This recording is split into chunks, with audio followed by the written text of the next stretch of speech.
వి gold trusted gold buyers. మీరు తాకట్టు పెట్టిన బంగారాన్ని విడిపించి ఈ రోజు ఉన్న మార్కెట్ ధరకు కొనబడును.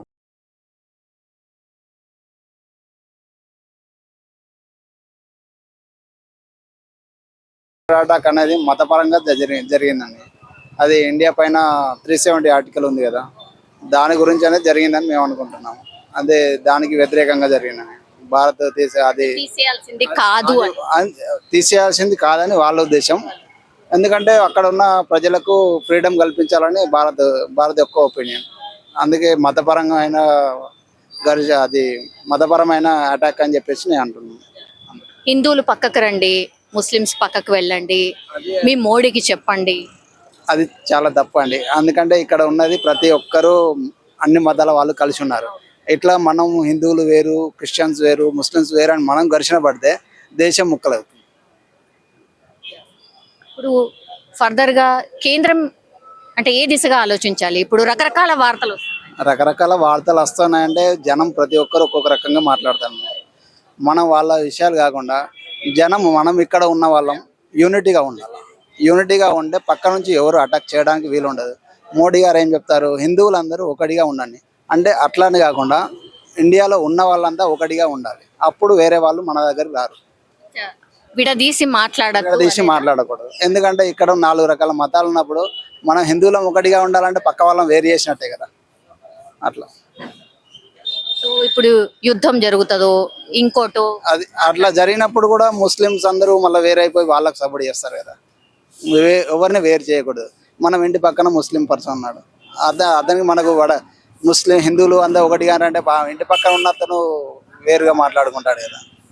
మా ముస్లింలను ఇట్లా వేరు చేసి అక్కడ జరిగింది ఏంటంటే దేశానికి మధ్య జరిగింది. ఆర్టికల్ 370కి వ్యతిరేకంగా హిందువులను వేరు చేసి కాల్చడం జరిగింది.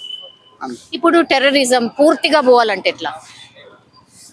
దానికి వాళ్ళే చూస్తారండి, ప్రభుత్వం. మీ ఒపీనియన్ అసలు టెర్రరిజం అనేది ఉండొద్దు, ఇట్లా ద్వేషం అనేది ఉండొద్దు.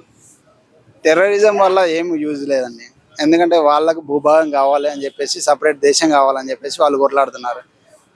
సపరేట్ దేశం వల్ల యూజ్ ఏముంటుంది? అందరు కలిసి కట్టుగా శాంతియుతంగా వెళ్తే అప్పుడు బార్డర్స్ అనేటివి ఉండవు కదా. టూరిస్టులని మరి అంటే టూరిజం ఇప్పుడిప్పుడే కొంచెం అక్కడ డెవలప్ అవుతుంది. ఇప్పుడు మళ్ళా బ్యాక్ పోయినట్టే కదా. ఎగ్జాక్ట్లీ. అంతే కదా. మనం వెళ్ళాలనుకున్నా వెళ్తామా? వెళ్ళలేము. అసలే ఇప్పుడే ఈ సీజన్ లోనే కాశ్మీర్కి ఎక్కువ మంది వెళ్తుంటారు. ఈ సీజన్ లో ఇట్లా జరగడం వల్ల ఏంటంటే మొత్తం టూరిజం పడిపోతుంది. విదేశాల నుంచి వచ్చే వాళ్ళు కూడా రారు. అన్న ఏం చెప్పినా సేమ్ అదే కదా. నాకు పెద్ద ఇంట్రెస్ట్ ఉండదు